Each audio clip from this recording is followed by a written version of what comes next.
Hello, everyone, and welcome back to English Pod. My name is Marco. And my name is Catherine, and today we're talking about something we talk about every year.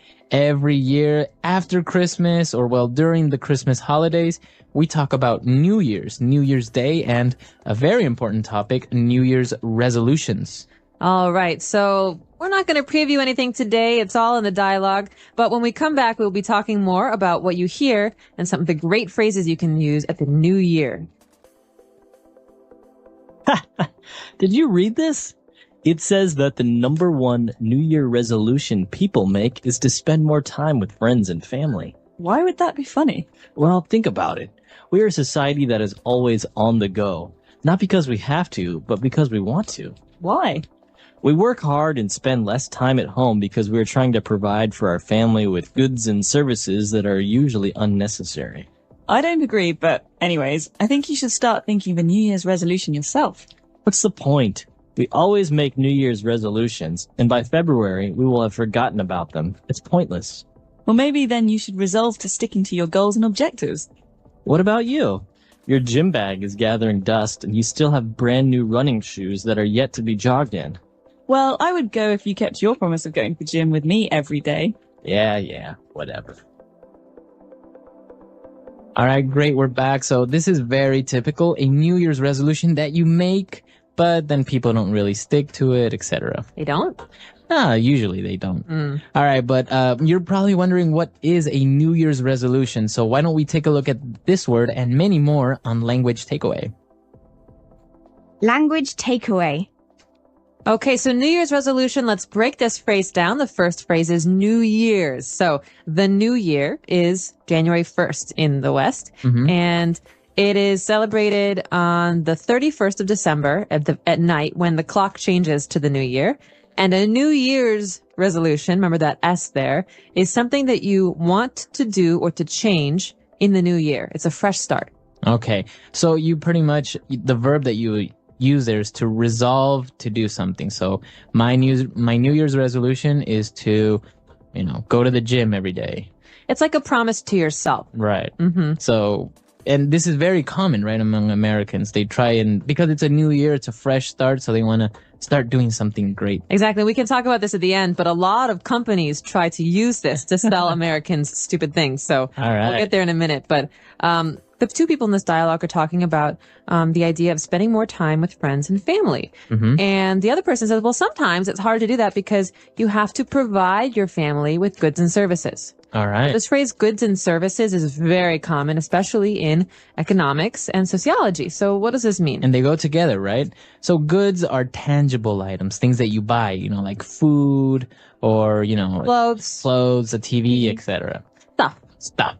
And services, of course, are other things like, for example, going to the doctor or the dentist or any other service you get. So service usually includes another person doing something for you. But you might not actually get something physical like a TV if you pay for it. Right. So goods and services, it's included in this phrase, always goods and services. Very good. And well, moving on, as we mentioned with the New Year's resolution, we had that verb there, to resolve. So what does it mean if I want to resolve? Okay, well, to resolve, as we said, is to decide or to promise yourself to do something. So it's a decision that you don't want to change your mind about. For example, this year, I've resolved to quit smoking. That means I've made a decision for myself and I'm going to do it. Okay, very good. It's very strong. And not to be confused with to solve, right? It has no real relation there, right? No, resolve to do something is to have a strong passion or interest in doing something for yourself or changing an action. Very good. And well, our last word for language takeaway is brand new. A brand new. Something that's brand new. Brand new. So buy a brand new car. Come down to Captain's Car Lot. So brand new is something we hear a lot in marketing. It's also something that these words just go together very often. And something is new. Okay, you just bought it or it just came out. But something that's brand new is really fresh, really new. So brand new, a brand new car, a brand new watch, etc. A brand new movie.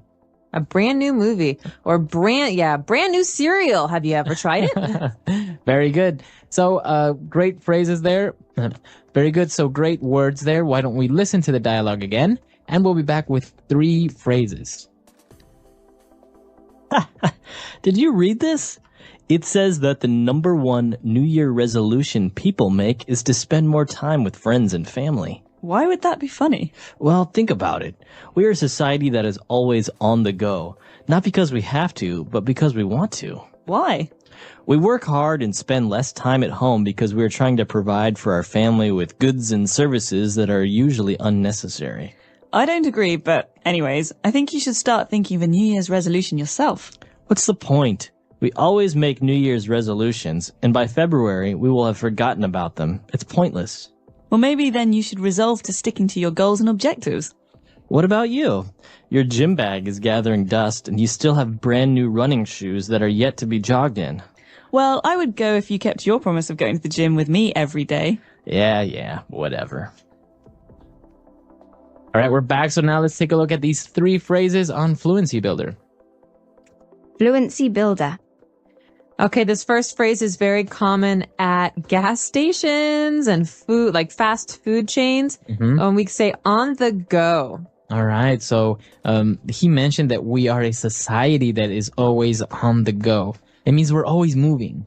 Exactly. So you're always going to work, going home from work, going to the store, going to the school to get the kids, always moving. So that kind of action, that kind of life is on the go. Okay. You can also say eat on the go. That means I eat while I'm going somewhere, while I'm doing something. I don't sit down. Okay. So on the go. And talking about New Year's resolution, and we said that, many people resolve to do something, but they don't really do it. And we have a phrase that is used here, to stick to something. Stick to your resolution. To stick to it. So you think of tape or glue, these things that help things stick together. Okay. So in that sense, it's kind of, it's a way for you to describe continuing to do something or not stopping, not quitting, not ending it. And so I could say, remember how I said I wanted to quit smoking? Well, I'm really going to stick to this resolution because I think it's important. That means I'm not going to give up. Right. Very good. So you're going to stay with it. You're not going to give up. All right. So stick to something, like, for example, our English learners, they'll stick to learning English. And we could say as words of encouragement, hey, stick to it. Stick to it. Don't give up. With it. Don't give up. All right. And, finally, they were more arguing about the gym membership and everything. And he mentioned that the gym bag is gathering dust. All right. This is a very nice phrase, I think, because it's very visual. I like phrases where you can see what's happening. So gathering means collecting. That means, that the dust in the air, it's building on this bag, and something is gathering dust if we don't use it. So we haven't gone to the gym because our bag is in the corner and it's just filled with dust. Exactly. We could also say this about the computer. Why should I buy you a new computer, Marco, if you never use the old one? That's just sitting in the house gathering dust. Very good. Okay. So it's another way of saying you never use it, you never do it, etc. Exactly. For an object, though, you can't say you are gathering dust. No, well, that'd be a little weird. You might be dead or something. All right. Great phrases. So why don't we listen to this dialogue one last time? Did you read this? It says that the number 1 New Year resolution people make is to spend more time with friends and family. Why would that be funny? Well, think about it. We are a society that is always on the go. Not because we have to, but because we want to. Why? We work hard and spend less time at home because we are trying to provide for our family with goods and services that are usually unnecessary. I don't agree, but anyways, I think you should start thinking of a New Year's resolution yourself. What's the point? We always make New Year's resolutions, and by February, we will have forgotten about them. It's pointless. Well, maybe then you should resolve to sticking to your goals and objectives. What about you? Your gym bag is gathering dust, and you still have brand new running shoes that are yet to be jogged in. Well, I would go if you kept your promise of going to the gym with me every day. Yeah, whatever.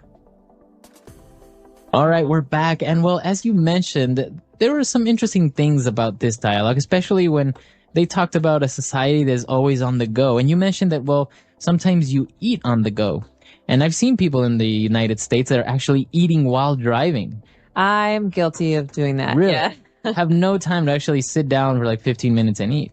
Now, I remember being in high school at home and, you just have so much stuff to do. You have school, then after school, there's like, soccer practice. After that, there's music lessons and you never have time to eat. So you have to grab food in the car. And then on the way home, you're picking things up and you get home and you do your homework or whatever. There's so much stuff to do and it doesn't stop. It doesn't stop when you grow up. It doesn't stop as if you're an older person. It's the way life is in America. Wow. Yeah. That's really interesting because I think many of our listeners that are in other countries would find that a little bit peculiar if they actually went to the United States and saw somebody in their car, like having a hamburger while driving, and sipping on their soda. Yeah, it's kind of sad, actually. Well, that's the thing. You don't have much time. But actually, this is based on true events, kind of, on the fact that many Americans do want to spend more time at home with their friends, with their family, because, as you say, you're always so busy. And I think it's a nice resolution to resolve to have dinner with your family once or twice a week at home where you sit down and you talk about your lives. It's nice because you get to share and you get to know each other better. And, otherwise you're always just on the go in different places. Yeah, exactly.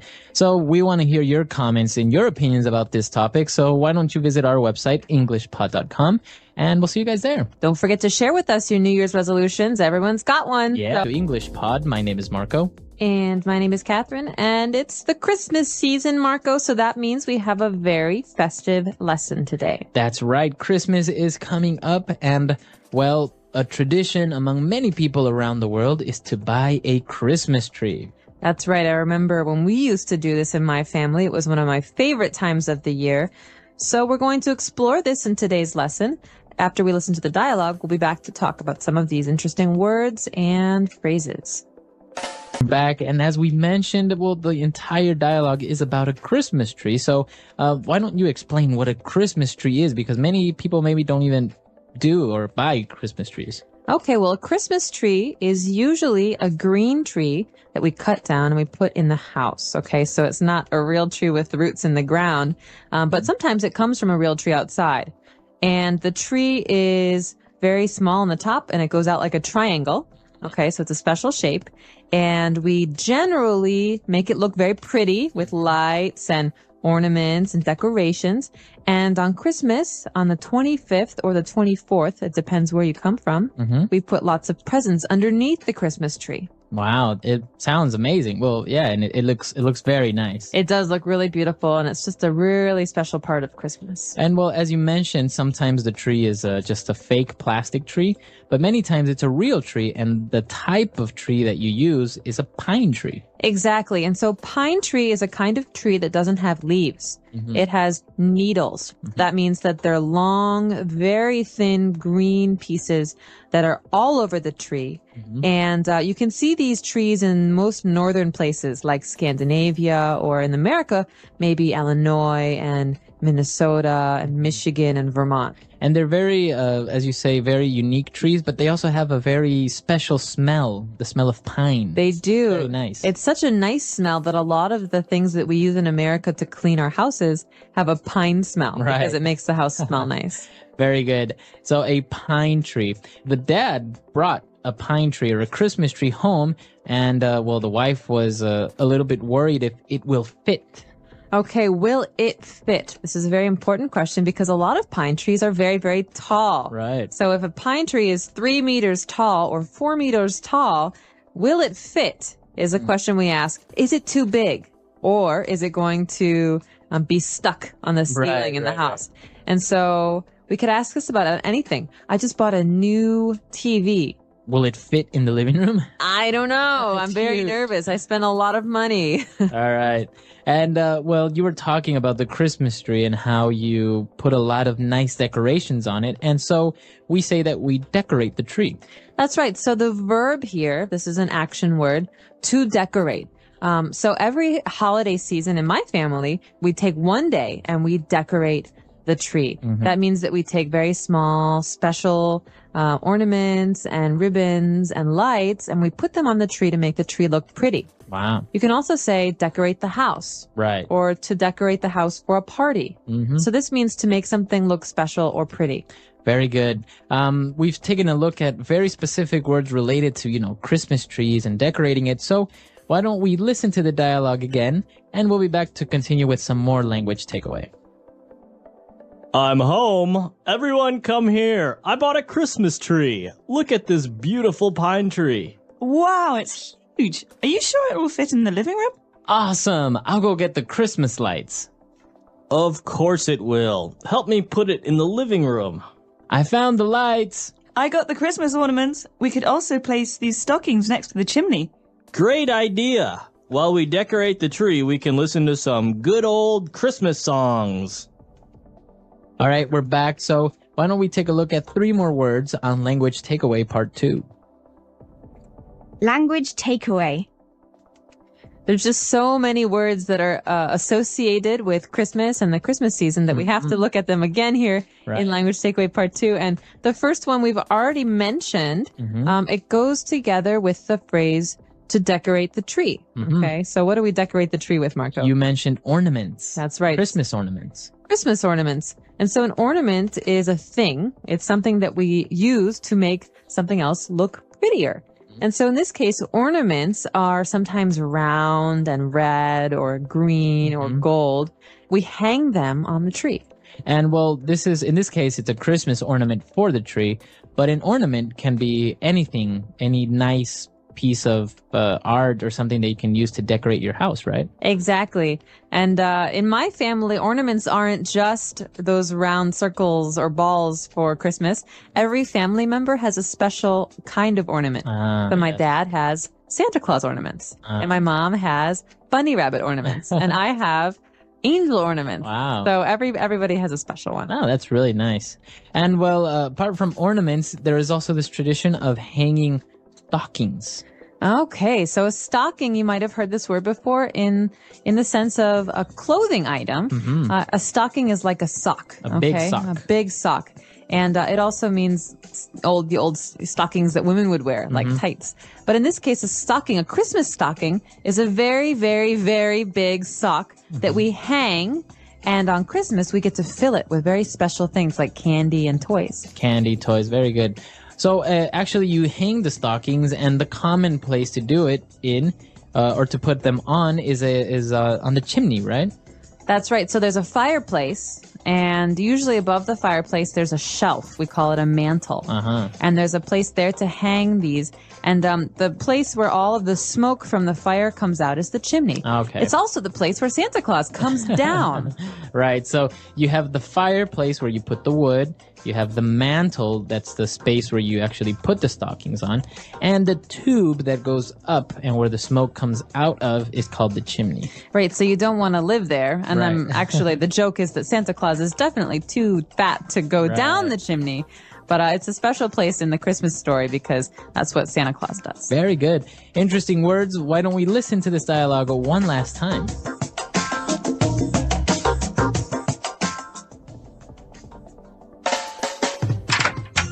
I'm home. Everyone come here. I bought a Christmas tree. Look at this beautiful pine tree. Wow, it's huge. Are you sure it will fit in the living room? Awesome. I'll go get the Christmas lights. Of course it will. Help me put it in the living room. I found the lights. I got the Christmas ornaments. We could also place these stockings next to the chimney. Great idea. While we decorate the tree, we can listen to some good old Christmas songs.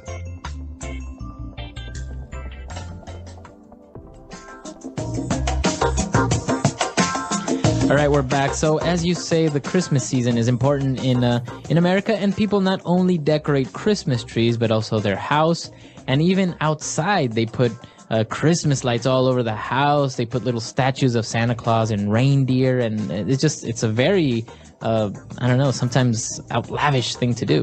It is. It's almost funny how much people like to spend on not just time, but also money on decorating their houses. And so where I come from, people decorate the outsides a lot. You have Christmas lights on all parts of the house, and then maybe, all of the reindeer in the front yard, all whatever. Are there like 12 of them or 9 of them? I don't remember. It's 12. But actually, it was nice because when I lived there, with my parents, we would go out and tour around the neighborhood just to see other people's Christmas lights and decorations because, as we say, some of them can be very, very nice and they take a lot of time and effort into decorating it. They do. It's really special. And at my house, we generally just decorated the inside, but sometimes we did lights on the outside. And there's some very funny movies that talk about this, like National Lampoon's Christmas Vacation. Right. And so there's some really funny scenes about putting Christmas lights on the house. All right. Well, that's all the time we have for today, but we'll definitely post a link of this movie that's actually very good. It kind of depicts the traditional American in a funny way. It's a very funny movie. And welcome back to English Pod. My name is Marco. And my name is Catherine, and today we have an elementary level lesson for you guys out there. That's right. Today we are going to talk about an interesting topic, especially for women. We are going to the nail salon. Okay, so we're going to get our fingernails painted. All right, so let's take a look at vocabulary preview to find out what nail salon means. Vocabulary preview. All right, so if you go to a nail salon, it's a specific place where they paint your nails, right? Exactly. So it's a shop or a store where you can have your nails painted. So they have special people to help you. If you want to go get your hair cut, you would go to the hair salon. Exactly. So we have hair salon and nail salon. In this case, at the nail salon, they can't cut your hair. Okay, very good. So why don't we listen to our dialogue for the first time? Honey, I'll be right back. Where are you going? I told you already. I'm going to get my nails done. Again? You just went last week. You spend more time at the nail salon than you do here at home. Honestly, why do you need a manicure every week? Well, first of all, I like to pamper myself, and my nails look great. You should come with me. Why? I don't want to have nail polish or anything like that. They don't only paint my nails. The manicurist will remove my cuticles, file my nails, and apply at least 4 coats of nail polish. Yeah, sounds like something I should definitely do. All right, we're back. So now we found some very interesting and specific words related to nails. So why don't we look at those now on Language Takeaway? Language takeaway. All right. So this first word is an important word for every woman to know. And I know a lot of men who get this too. It's called a manicure. All right, manicure. And what exactly is a manicure? Well, a manicure is a service that you get at a nail salon. And that means that the people at the nail salon will cut your nails and shape your nails. That means if you want them to be pointy or boxy, and then you get them painted and dried. Okay, so they basically take care of your nails, of your fingernails, a manicure. Exactly. And so the important thing to remember here that a manicure is for your hands. Right, so you can also get your toenails or your feet taken care of, right? Exactly. So that's different. That's a pedicure because pedi means foot. So pedicure is for your feet and a manicure is for your hands. All right, very good. And well, we talked about painting your nails, and that paint has a specific name, right? Exactly. So you wouldn't use wall paint on your fingers, would you? Right. So you have to use a special paint, and this is called nail polish. Nail polish, okay. So a polish is something that makes a surface or a thing shiny. Okay, so nail polish is a paint that makes your nails very shiny. All right, very good. And well, moving on, we talked about a manicure, and there's a specific word for the person that provides this service, that takes care of your nails. Okay, so the job at a nail salon is manicurist. That's the person who paints your nails, okay? All right. And so you could say, I have a favorite manicurist. Her name is Sally. Okay, very good. And well, manicurists, they perform a manicure. And well, apart from painting your nails, they also push your cuticles or remove your cuticles, like in the dialogue. What are the cuticles? Okay, cuticle is a very hard word. This word describes the skin around your fingernail. Okay, so you have skin all over your body, but on your fingernail, you have special kind of skin. And so a manicurist will sometimes push or cut the dead skin, that's the cuticle, from your finger. Okay, very good. So if you look at your fingernails now, you will see a little thin layer of skin on your fingernail. That's the cuticle.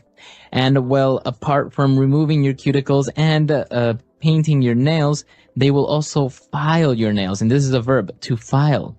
To file. Okay, so this is a word that's kind of like cut or trim, but a file is a more delicate process. So it means that we kind of shave off very, very, very little at a time. And so to file your nails means to make them shaped differently or to smooth them. They're not cutting, clip, clip, clip. It's not that. It's a little bit less than that. And now there's also a noun for this, a nail file. And most women will usually have it. It's a long piece of cardboard that has a paper that's kind of like sand on it, kind of like sandpaper. It doesn't feel good when you rub it with your hand. With your hand. But if you use it on your nails, it will little by little just take away little parts of your nail. Yeah. Like that. You usually see it, the many secretaries, in TV shows, they're always filing their nails. Exactly, making them perfect. Okay, so those are the words we have for language takeaway. Why don't we take a look at our dialogue again, and we'll be back in a little bit. Honey, I'll be right back. Where are you going? I told you already. I'm going to get my nails done. Again? You just went last week. You spend more time at the nail salon than you do here at home. Honestly, why do you need a manicure every week? Well, first of all, I like to pamper myself, and my nails look great. You should come with me. Why? I don't want to have nail polish or anything like that. They don't only paint my nails. The manicurist will remove my cuticles, file my nails, and apply at least 4 coats of nail polish. Yeah, sounds like something I should definitely do. All right, we're back. So now why don't we start with some phrases, some very good phrases that we found in this dialogue in Fluency Builder. Fluency Builder.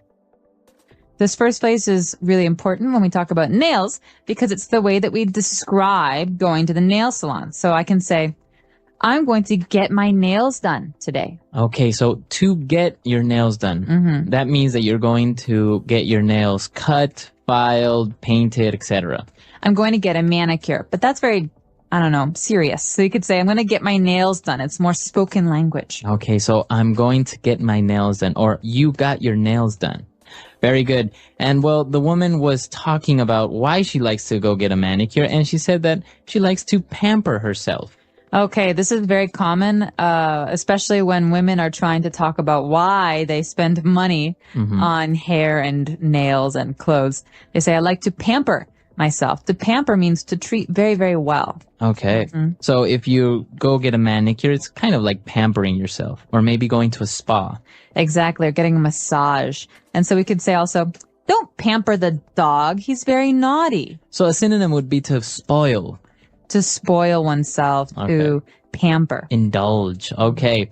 So, and, well, she was talking about how they perform a manicure, and she talked about 4 coats of nail polish. So a coat, we know that it's a kind of like a jacket, right? But in this case? Yeah. In this case, it means a layer. So you paint your nails one time, okay? You have color. Maybe it doesn't look right. Okay, it's very thin. So you say, okay, I'm going to paint 2 coats, and then you paint one more time, and the color gets darker. And you paint one more time, and the color gets very dark and very thick. And so these are called coats. That means layers of nail polish, and it's a special word we use when we're talking about painting our nails. Right, so it's not only for nails, but if you're painting your house, maybe you need 2 or 3 coats of paint. Exactly. If we have a red wall and we want to paint it white, we definitely need 2, 3, maybe 4 coats of paint. Otherwise, we'll still see the red. Okay, very good. Very interesting phrases. Let's take a look at this dialogue for the very last time, and we'll be back shortly. Honey, I'll be right back. Where are you going? I told you already. I'm going to get my nails done. Again? You just went last week. You spend more time at the nail salon than you do here at home. Honestly, why do you need a manicure every week? Well, first of all, I like to pamper myself, and my nails look great. You should come with me. Why? I don't want to have nail polish or anything like that. They don't only paint my nails. The manicurist will remove my cuticles, file my nails, and apply at least 4 coats of nail polish. Yeah, sounds like something I should definitely do. All right, we're back. So, Catherine, are you a big fan of manicures? Do you get it done often? I didn't used to, but I really enjoy them now. I think it's a nice way to relax on the weekends. So every couple of weeks, I go to the nail salon and I get my nails done. All right. And I think one of the words that we didn't talk about here, but it's very, I don't know, for men, it's kind of a strange smell, is nail polish remover. The acetone, right? It's a very strong chemical. It is really disgusting. Nail polish remover, the word to remove means to take away. And so when the nail polish, we want to change the color, we have to use this. It's like water, but it smells really bad. And so my boyfriend always gets angry when I use the nail polish remover because the whole house starts to stink. It's a very strong smell and you get kind of dizzy. So it goes into your head. All right. Well, if you guys have any questions, any doubts, or any suggestions about this lesson or any other lesson, please come to our website, englishpod.com, and we'll see you guys there. Bye, everyone. Bye.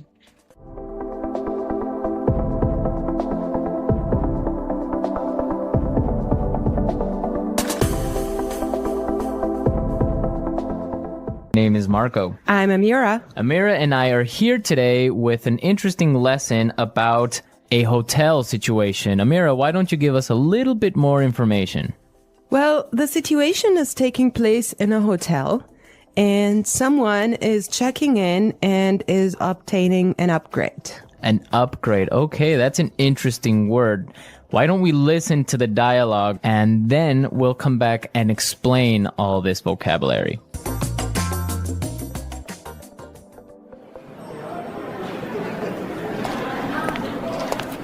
Good afternoon. What can I do for you? I'd like to check in, please. I have a reservation under the name Anthony Roberts. All right. Roberts. Oh, Mr. Roberts, we've been expecting you. And here is your key card to the presidential suite. But there must be some mistake. My reservation was for a standard room. Are you sure? Let me double check. Yeah, here, this is my confirmation number. You're right, Mr. Roberts. There seems to be a mix-up. Unfortunately, we're overbooked at the moment. So... Not to worry. We're pleased to offer you a complimentary upgrade. Woohoo! Presidential suite, baby!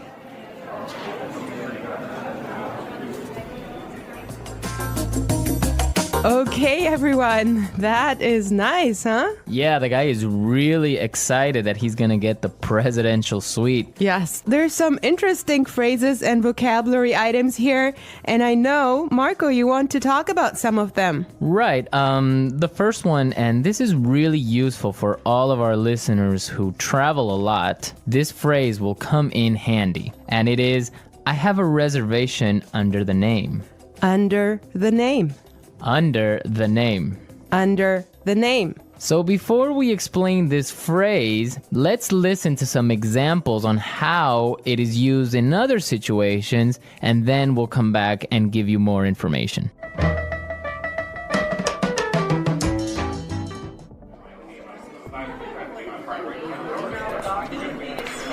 My secretary made a reservation under my name.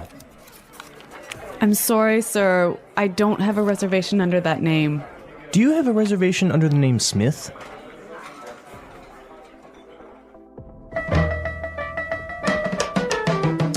All right, some really good examples there on how we could use this phrase in other situations.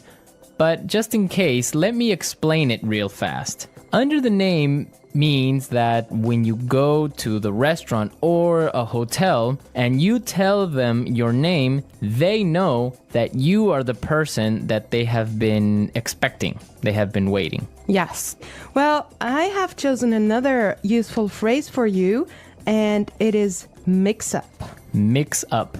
Mix up. Mix up. There seems to be a mix up. Before we talk about this phrase, let's listen to some examples of how it is used.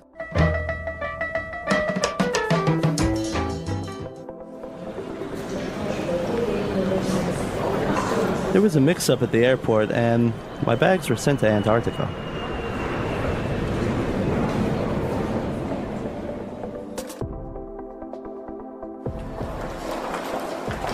I'm sorry, sir. There's been a terrible mix-up. We've given you the wrong baby.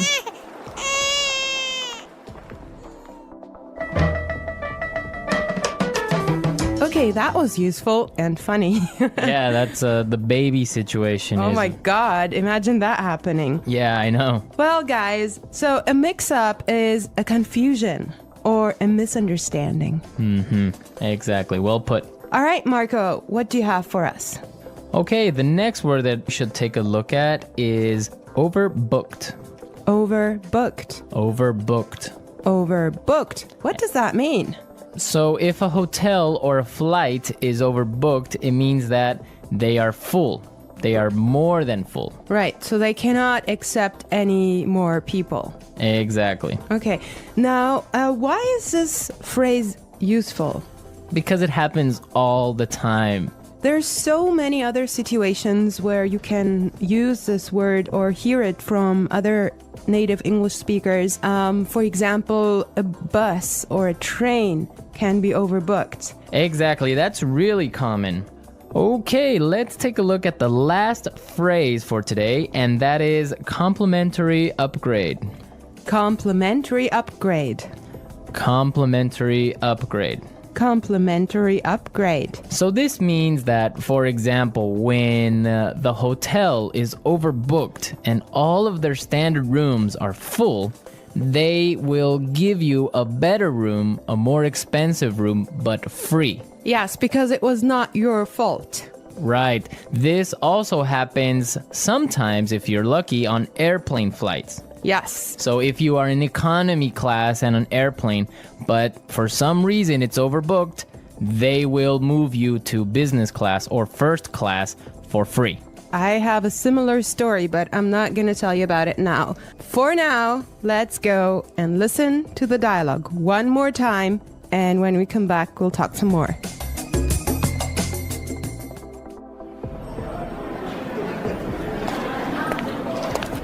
Good afternoon. What can I do for you? I'd like to check in, please. I have a reservation under the name Anthony Roberts. All right. Roberts. Oh, Mr. Roberts, we've been expecting you. And here is your key card to the presidential suite. But there must be some mistake. My reservation was for a standard room. Are you sure? Let me double check. Yeah, here, this is my confirmation number. You're right, Mr. Roberts. There seems to be a mix-up. Unfortunately, we're overbooked at the moment. So? Not to worry. We're pleased to offer you a complimentary upgrade. Woohoo! Presidential suite, baby!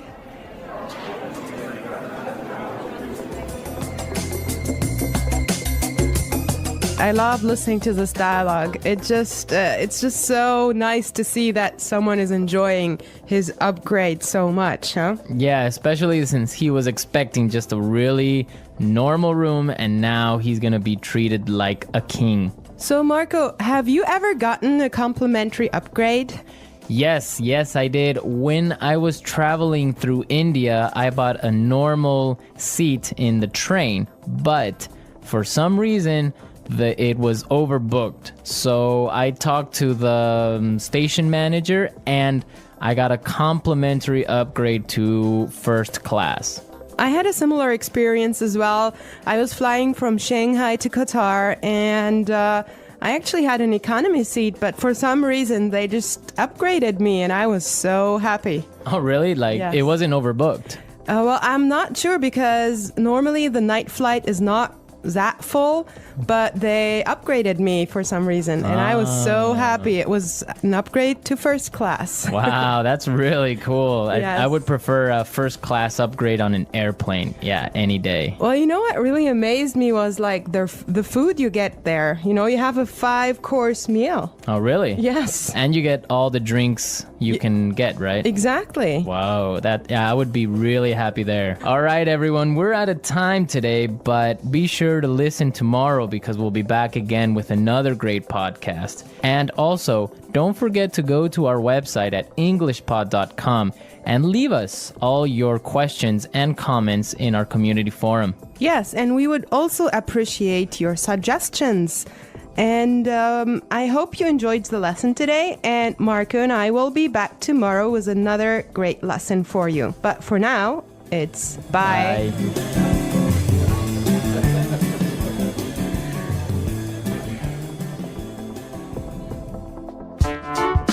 The English Pod audio review. Listen to the meaning, then say the vocabulary word. Check in. Under the name. Reservation. Confirmation. Mix up. Complimentary upgrade. Overbooked. Check out. Booking. Concierge. Deluxe room. Receipt. Let's try that faster. Booking. Mix up. Under the name. Reservation. Deluxe room. Overbooked. Check out. Receipt. Complimentary upgrade. Concierge. Check in. Confirmation. Now say the word and hear it in a sentence. Under the name. Under the name. Under the name. Confirmation. Confirmation. Confirmation.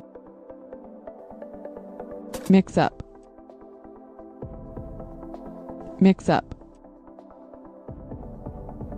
Mix up. Overbooked. Overbooked. Overbooked.